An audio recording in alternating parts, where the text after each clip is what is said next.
Right. Okay, guys, today is hopefully going to be a fun day. I think it's fun because we're getting into some shoulder motion that with a twist. I'll leave it at that. But I think the foundation that we build it upon is going to allow us to see what I'm trying to get us to see and understand why this unique shoulder motion combination has to happen for us to get arms over our heads in different planes. So as a reminder, the hip and the shoulder are the same classification of joint. Obviously, they're not the same joint, but they're the same class. They're both ball and sockets. It's just one has a bigger socket. So with a bigger socket comes less motion. Makes sense. I mean, you have more restrictions because in addition to the bigger socket of the acetabulum, you have a big ligament inside of it called teres ligament, these big strong muscles around it limiting motion.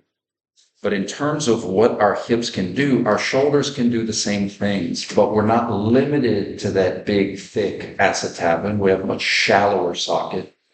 We don't have this big, thick teres ligament inside of there, and our shoulder muscles aren't as thick and toned as our hip muscles.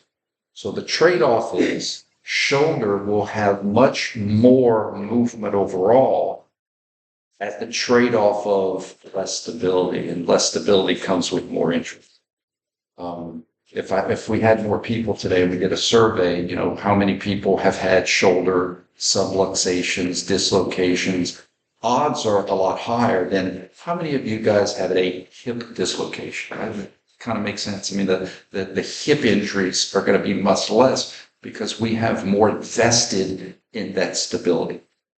Okay. Also a reminder before I get into today's lecture, the hip socket for the ball and socket, the sagittal and the frontal is owned by the socket's perspective and the transverse is owned by the femur, the long bone's perspective.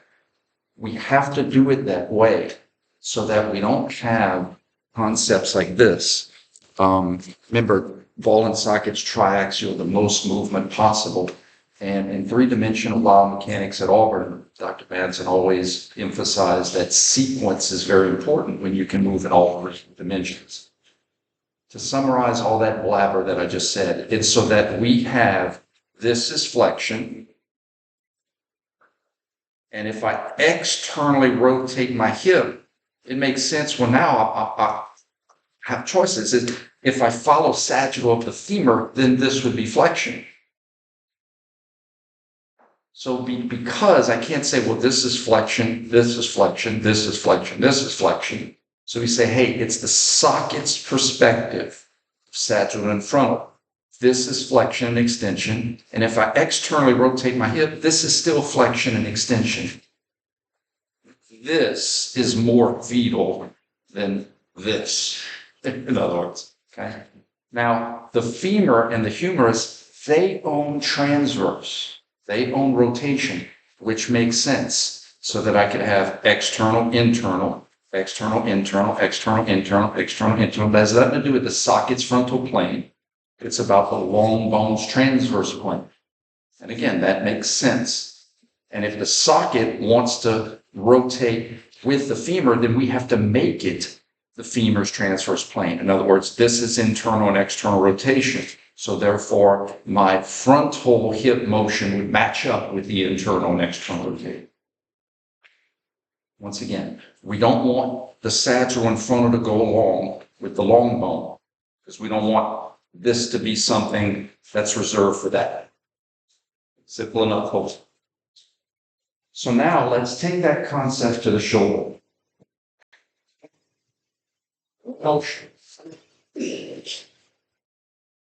Notice the humerus. I think I mentioned it last class, where literally his face represents the articulating surface, the hyaline, the smooth part, the part that we want to stay on the socket potentially. And then the non-articular surface, this is the stuff there's no use for this on the socket. Smooth on smooth. Okay. So this would be the back of his head. We don't want the back of his head on our socket. We just want smooth.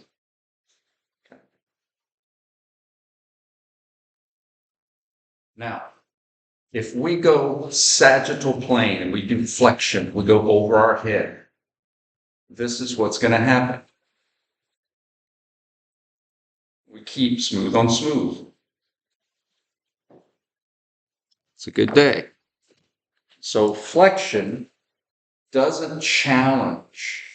And if you remember, flexion of the shoulder isn't going to do this, right? The shoulder is going to get about 120 and the scapula is going to get about 60 to help us get overhead. So I'm just keeping this example to the shoulder joint. Flexion, smooth on smooth. In fact, you don't want to do this. That wouldn't keep the ball on the golf tee. So we go about 60 degrees and the scapula rotates and we get our heads over. What if we do lateral flexion or abduction? In other words, we want to ultimately get to the same place, just through a different road. Well, if we moved it the same way, in other words, one continuous movement, but just in the frontal plane, this is what would happen.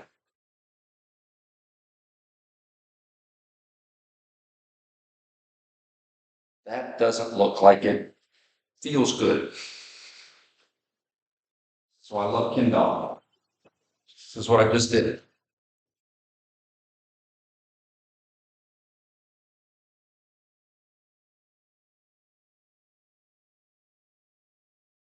Sagittal naturally stays articulated, smooth on smooth. Frontal flips the script, and we have a medical emergency. So, what do we do about this? Well, what our shoulders will do is a combination of movements. I have on the board, sometimes I'm in awe of my artistic abilities. Just sometimes that's all you gotta do. You just gotta take a deep breath and say blessed. I don't know if they still hashtag. This is a silly merry-go-round analogy, but if I stood on the merry-go-round, you couldn't quite see what I'm trying to say. So basically what I'm trying to get at is, here is Kendall on my right shoulder, and I'm taking my whole body just so that you can see Kendall and how he would rotate. So basically he's laying down on the merry-go-round. We're looking at the merry-go-round from up top, and Kendall's laying around. And as the merry-go-round goes around, Kendall's going to look like this. It's an analogy to show this to this. He's upright, he's upside down, but his face is still facing us. If Kendall changed to a new position in a different plane, Kendall would actually have to do this. If Kendall was here, he'd have to go here, and then he would have to spin in order to get to this new position. Or if we wanted to do it vertical, maybe some of you would see it vertical better. He's on the merry-go-round. Kendall comes here to here. But if Kendall was to go in a different plane, he'd have to go here and then rotate to get to the same place. All that to say, when your shoulder abducts, in order to get to the same place as flexion, to get to the same place, we have to keep smooth on smooth. In order to do that, the shoulder is going to abduct and then externally rotate, repositioning the humeral head so that as you keep going up, you have smooth on smooth.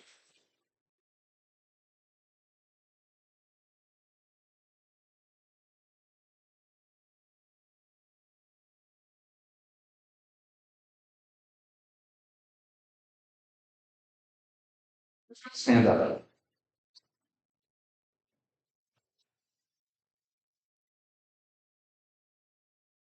These motions are subtle. They're subtle, but I'm going to show you how we can see that they happen. Okay? First thing, anatomical position, arms facing forward. Okay? Go up over your head. Now, your brain is like, ooh, biceps are facing each other. I must be internally rotated. Here. Now, all I want you to do is slowly adduct. Don't rotate, adduct. Are your biceps facing out or forward like when we started? Out. How can we go from being started facing forward to now be facing out? What shoulder motion did we have to have? External rotation. External rotation. So your brain is going to want to say, oh, I'm internally rotated. You are externally rotated back when we started. You have to. Your shoulder has to externally rotate so that the smooth can stay on smooth all the way up. Let's do this one experiment. I want you to, anatomical position, choose one arm. I want you to purposefully internally rotate that arm. Now, good luck trying to raise your hand as high as you can. Try to keep your scapula down. Okay? Now, let your scapula go up, but keep that shoulder internally rotated. Good luck. Now, externally rotated. Bring it up. And so I just wanted to show you what's happening.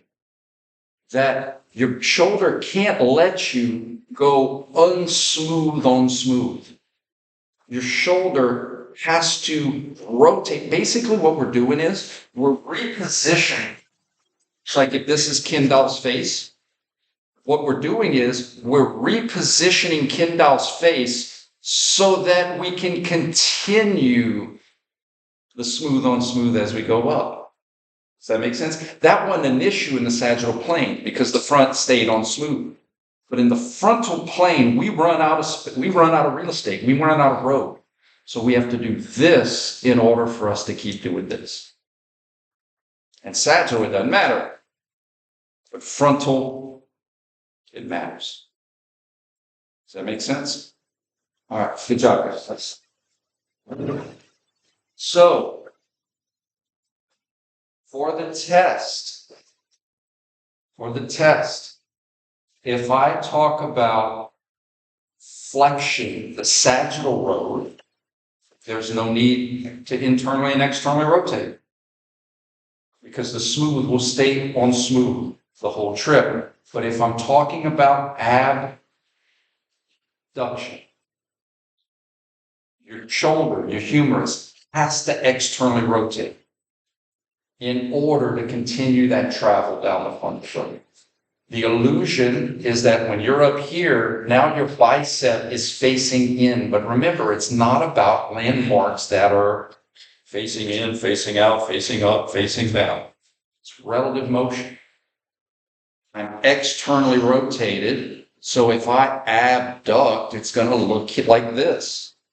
But in reality, it was always like that. What's coming next week, and Grace, you can validate me on this, is how the shoulder rotation that happens to help get our shoulder above our head in the frontal plane is going to coincide with some interesting radial joint motions canceling out. That's coming next week. Radial joint motion is so much more than Papa, soup bowl, Papa, supination, soup bowl, Papa. That's so dumb. There's going to be a lot of unique things that our radial ulnar joints do to work with our shoulder rotation in order to keep our functional grip on things. We're going to teach you the landmarks. We're going to teach you those landmarks. Okay? All right. So let's practice what we know about shoulder. We got the sagittal stuff down. Bilateral shoulder flexion, bilateral shoulder extension, bilateral shoulder abduction, right shoulder abduction, left shoulder adduction, Left shoulder abduction, right shoulder adduction, bilateral shoulder adduction. If I asked for rotation, it would be bilateral shoulder external rotation, because that has to happen if I'm going to get my hand over my head. Because once again, if I didn't rotate and all I did was abduct, this is what would happen. You saw when you kind of got stuck, it's because we ran out of articulating surface. If I kept going, I'd be articulating with the back of Kendall's head. Bad day. So how we get that to happen is we go here, spin, and then we can keep going and keep smooth on smooth.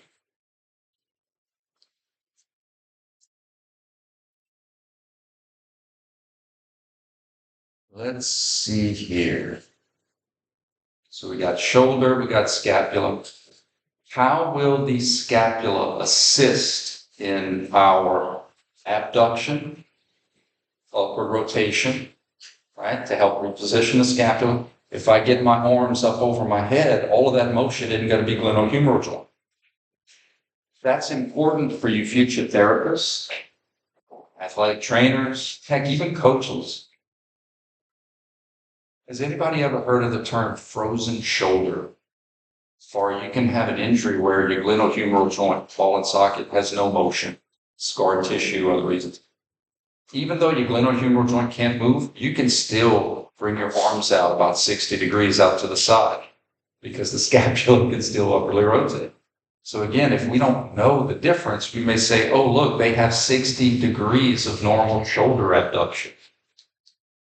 Not realizing that it's coming from the scapula alone bleeding. That makes sense. You have a question? Go from like your tongue up and abduct to an abdomen? That is correct. Yes, absolutely. In fact, that's how we showed that you have to externally rotate. So help me make sure this is your question, but I can start off internally rotated. But if I go to abduct, Kendall's like, I don't have smooth on smooth. I have to externally rotate for me to come up. But once I'm externally rotated, that's just so that we can make sure we keep smooth on smooth. Watch this, how cool. There's no rule. Once I do this, there's no rule that says I can't come back down and be externally rotated. Because this is just an analogy, with Kendall. So basically what we're saying is that if you do this, you can come down and be here, because this is still smooth on smooth, and I had external rotation. So it would look like, that's why I love to use landmarks. So if I'm here, my biceps are facing you, my biceps are internally rotated. But if I come up here, and all I did was adduct, my biceps are not facing you, but not facing in, they're facing out. So the only way they can go from facing you to facing out is if I had external rotation first.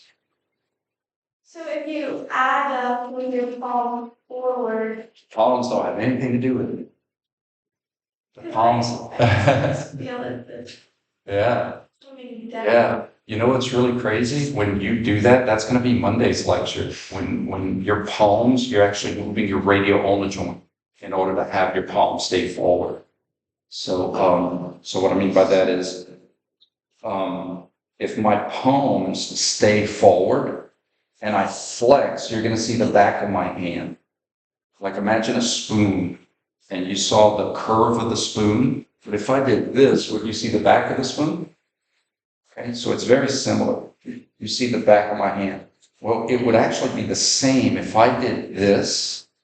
You'd see the back of my hand. But my radial ulnar joint is going to pronate as I come up, if you want me to keep seeing the front of my hand.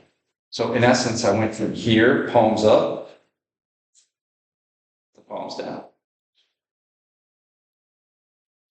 And that's what's coming.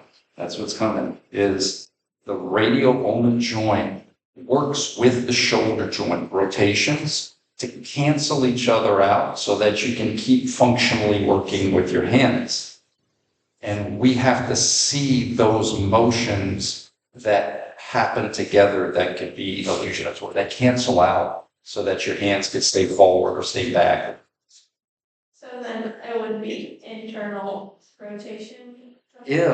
If you have internal rotation. So in other words, if I was here and I just came down the frontal road, I don't have to internally rotate.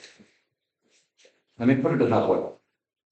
If I started off in anatomical position and I first chose to externally rotate my shoulders, I don't have to, because I already externally rotated, already cleared Kendall's head so that when he comes up, it's smooth on smooth. Does that make sense? So in those first examples, I wasn't externally rotated. So when I came up, I had to do it eventually. So if I started out externally rotated, and then if I came back, I would be still externally rotated. So you only have to externally rotate Kendall when you're facing forward or if you're internally rotated, because you just can't get them. You have to do this in order to do that all the way. Really good questions. Does that make sense? So you don't have to externally rotate when you abduct if you are already externally rotated. Does that make sense? If I'm already externally rotated, I don't have to do anything. If I'm not,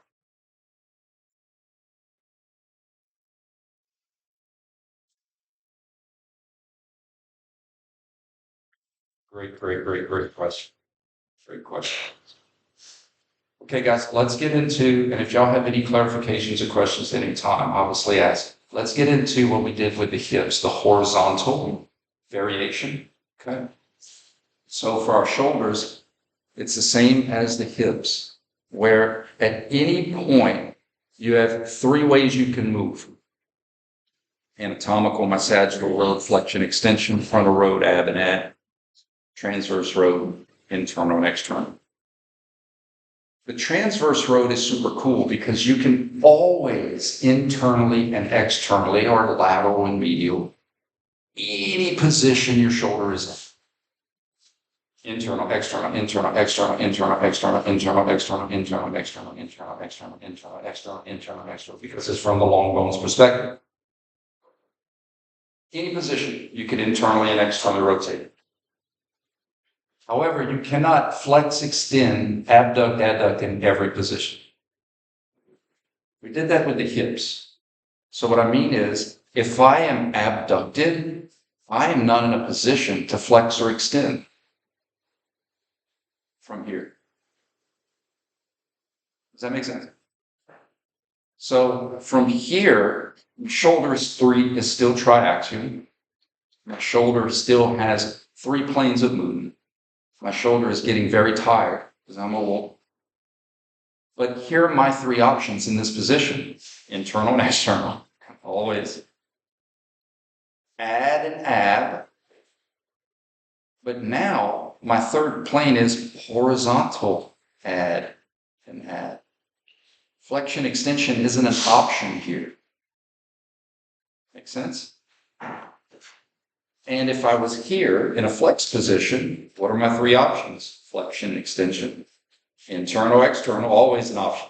But I cannot regularly add and abduct here. I'm not in a frontal plane position to have regular AB and abduction. But I can have horizontal AB and abduction. You know what that's like? I thought about a better analogy. It's like anybody from Lake Charles area? Anymore? I wouldn't admit it. I'm joking, guys. I'm from Delta. If you've ever traveled to Lake Charles, they have a loop. You know, you're going down I-10, and there's a 210 bypass. This is in a lot of places. You're going through Biloxi, there's a 310 loop. It's very similar. Is it technically I-10? No. But does it loop you around to eventually meet the interstate? Yes. So I think that's how we can kind of think of it, is this the frontal plane ab and adduction? No. But if I horizontally abduct, it'll meet up with the regular interstate I'm used to, the regular frontal plane ab and adduction. Regular ab, horizontal ad. Horizontal ab, regular ad. Ab, horizontal ad, extension. Ab, horizontal ad, extension. Ab, horizontal ad, extension. Flexion, horizontal ab, add. Does that make sense? Yes? We're good? And remember, the mirror effect. On the second test, I'm gonna ask this question in a certain way where I want to see if you know this is not bilateral motion, but it might look like it, to someone who wasn't trained. And they're like, oh, they're moving the same way. Okay, you say so. So this would be right shoulder horizontal ab, left shoulder horizontal ab, left shoulder horizontal ab, right shoulder horizontal ab. Get it? Same as the hips. There's just a lot more movement possibilities in the shoulder. Okay. Now, what happens if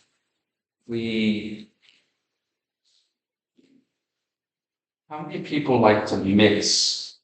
This is such a dumb question. There's nobody's going to reply to this. But if you go to Buc-ee's, and there's just so many options, and they have all their custom sodas. I just love sodas. And then you start playing with the flavors. Like you're like, well, let me try a little bit of this coconut pineapple with a little bit of this blue, and you just kind of start mixing things, colors. I have a problem. But the point is that everything we've been doing up until this point has been very 8-set Crayola. Like, we're very Coke. There's no, cherry Coke, lemon lime Coke, new Coke, classic Coke. Like, there's all these kind of hybrid flavors. So what I want to bring your attention to is what happens if we don't go all frontal, we don't go all sagittal. What happens when we do something in the middle? Is that something new? Is it something, new motion? The answer is no. It's a combination of motions that you're already familiar with. I'm going to give you precedent. What happens if you don't go all the way north and you don't go all the way east? What happens when you do a combination? Just call that northeast. Some of it is north and some of it is east. Sometimes you go more north than east. Sometimes you go more east than north. North, northeast. East, northeast. So think about it. We have pure sagittal, pure frontal. But what happens if we go right in the middle? Well, some of that is sagittal and some of that is frontal. And the sagittal is going to be held by sagittal rules and the frontal is going to be held by frontal rules. So in other words, if I go out in a combination between these two planes, I had flexion and abduction. The sagittal part of this combinational movement would be flexion, and the frontal part of this movement would be abduction. It's not some new motion, because think about it, that would be infinitely many motions. This is George, this is Peter, this is Sarah. But common sense, we could say all frontal, I'll use the joint motions, all abduction, all flexion. Mostly flexion, a little bit of abduction. Less flexion, more abduction. Less flexion, even more abduction. Less flexion, even more abduction. All abduction. Less abduction, more flexion. Less abduction, more flexion. Less abduction, more flexion. All flexion. So what happens when people use combinations of planes and axes? Not a big deal. We just acknowledge some of that motion was sagittal. That was the flexion extension component. And some of that motion was frontal. That would be the adduction component. And when we get into muscles, I'm going to show you. If we wanted to move this muscles or tension influencers, but this analogy is going to be a pushing influence. But if I wanted to push this table non-linearly, in other words, I wanted to specifically push it at an angle, all we would need is one person to push on this table in a straight line right here at the same time as I push on the table in a straight line here, and together we're going to create an angle to influence the table. Two straight line influences will work together to push it at an angle. Our muscles do the same thing. I have muscles that pull here and I have muscles that pull here, and when those two groups pull together, go off to the side. This working with that will give you this. No different. Okay. Practical question. You are, see if I want to wait till we do the radial joint.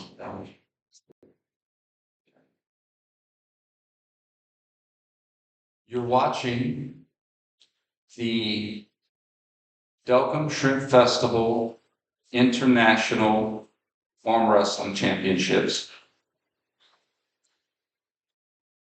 And you're watching two people compete in arm wrestling. I think we have enough information, and if you can't, we'll Google it. I want you to describe the motion of the shoulder for the person who is winning and the person who is losing. So in other words, one person wins, the other person loses.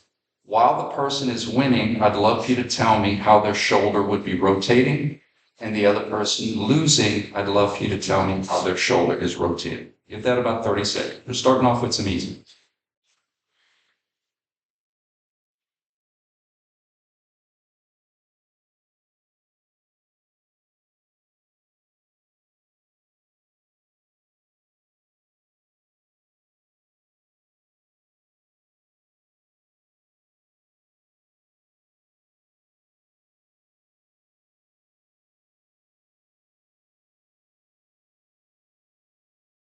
Okay. Winner, what did the winner do? Internal, good. Loser? External. Loser is a harsh word. Non-winner. I wanted to start off with this because remember, the spin of the hip and the shoulder are actually the same, but it looks different. Both of them are externally, but the foot comes in. Both of them are internally, foot goes out. So I wanted to remind you that don't get into the habit of, oh, shoulder rotation's easy. Yes, the knee or the hip looks different because the knee flexes posteriorly, the elbow flexes anteriorly. So it creates this illusion. Does that make sense? Okay. All right, guys, how about this one? You analyze me and tell me the joints. Remember, always do side, then joint, then motion. Start, finish. Shake the edge sketch.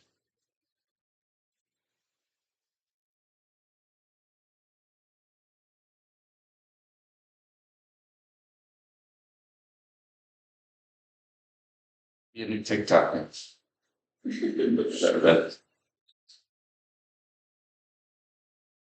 know what? Do that silly enough is that I don't want people to confuse. If I go back in the same way, I don't want people to get confused on what I'm asking. So I'll always just kind of start from scratch. Start position. Now, when I say start, that means don't tell me what happened. I just want you to start here and then just tell me this part. We're taking it slow.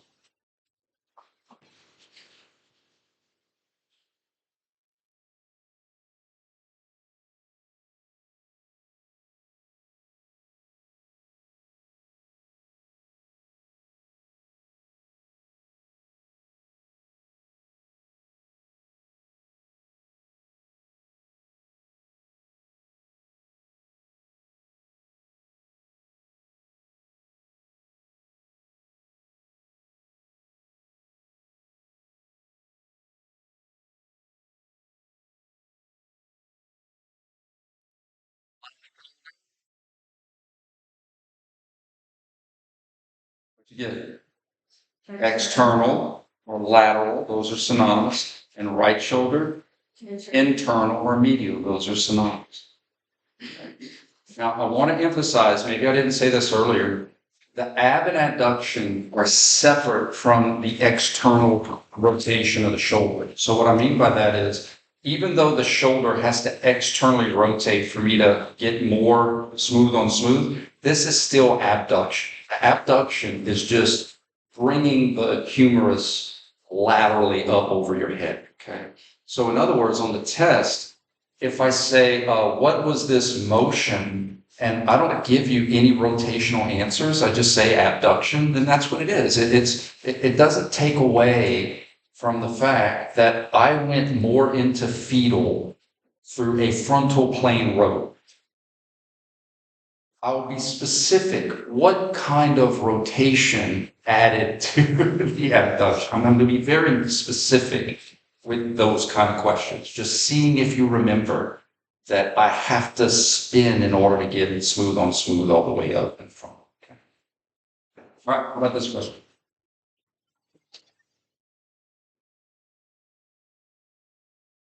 Start here. And I'm going to do this. Start.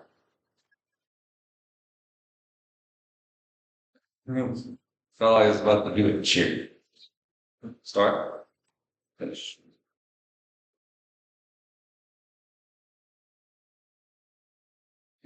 What are you guys learning in school? Showing this part of the video.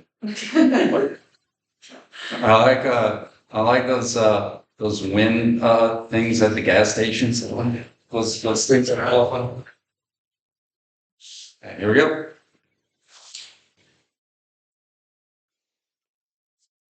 Start. Finish. Start. Finish.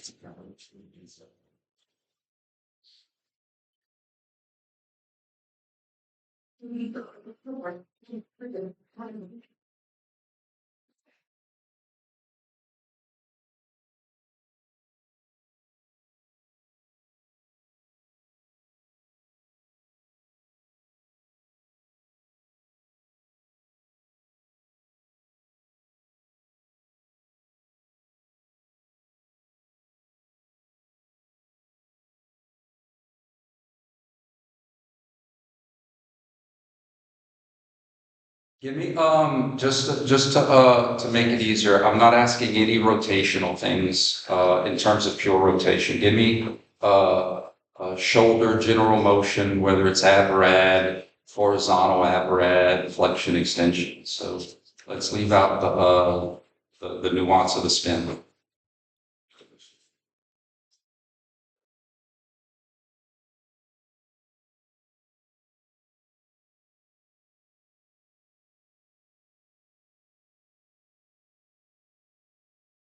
Okay, we're good. Analyze motion joint by joint. We also analyze motion side by side. I'm going to look at my left shoulder. That means I don't care what my right is doing. It might only distract. So I started here and I did this. Is that correct? Start, finish, left shoulder adduction. Thanks, left shoulder. I'm done with you. Now let's look at the right. I went from here to there. Right shoulder, horizontal adduction. See, these things can't call. I wanted to use this one specifically. We can't call these motions the same thing because I don't get to the same place. So for those of you that are like horizontal ab and ad, why not just call it ab and ad? This is the reason.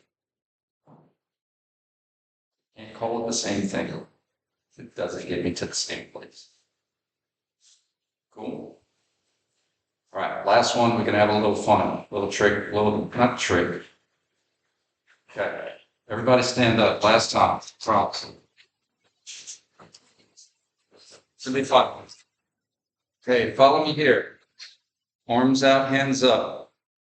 Internally rotate so your hands face out. Right over left. Interlock your hands. Okay, all we're doing is analyzing shoulders. I think you know what we're about to do.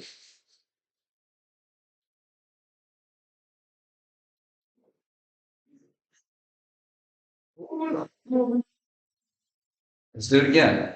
Hands out, rotate so that hands are facing out, right over left. Now I want you to notice, what do your shoulders do when you bring your hands in? That shoulder motion. And then as you bring your hands back up, there's more shoulder motion as you bring your elbows together. So I'm going to be honest with you. There's one shoulder motion in particular from like A to B. And then there's two main shoulder motions that happen from B to C. So I would like you guys to use your clues, discuss with yourselves, last question of the day. I want to know what happened from A to B, and then the two main things that happened from B to C. And remember, there's other things happening at the wrist and the elbow and the radius. We analyze stuff joint by joint. We are just having a shoulder conversation right now. Have fun.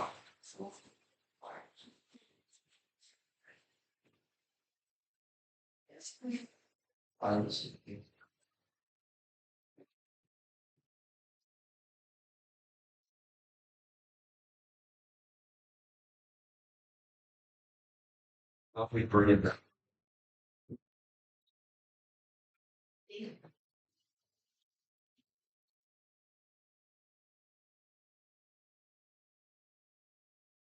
Just curious, does anybody know what time City Bar opens? I'm asking for a friend. If I had to guess, probably like 11. Hello? If I had to guess. Yes. Not that I was just totally asking for a friend.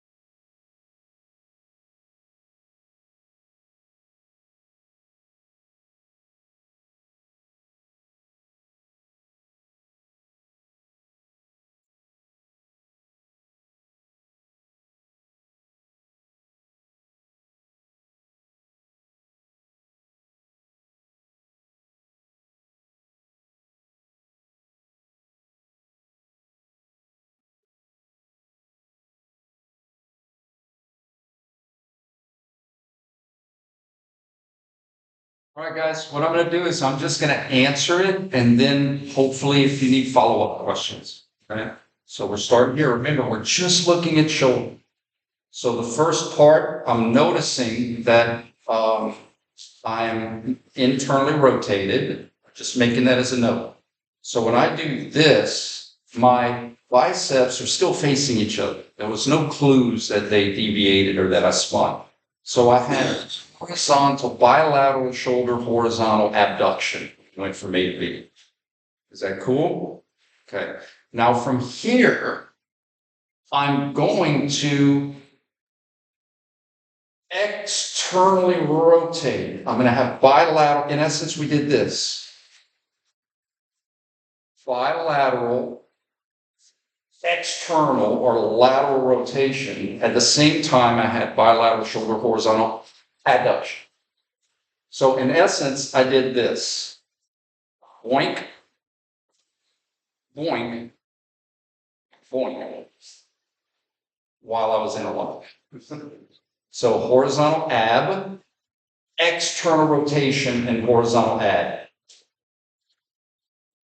So I started out here, I ended like this. I had that extra. Cool? Are we feeling more confident in using position changes to infer motion? Comes with practice. Practice, practice, practice. Even if Grace and Emma can't meet you guys for practice, I encourage you guys getting into small groups. City Bar is a great place. It's like, hey, I got a motion for you. And you're like, these things know you don't press. I'm joking. That's just indulgent. All right. Any other questions? Clarifications? We're good. You can always tell, like, once we get to midway through the semester, like things just start like dragging. But it's going to come quick, you guys. How are we feeling? We're feeling okay? be confident, start being confident in your human movement assessment. I think now's the time where we could start being confident, whether we're talking to our peers, our friends, our Romans, our countrymen. Start being confident in your movement assessments. Y'all have a good one.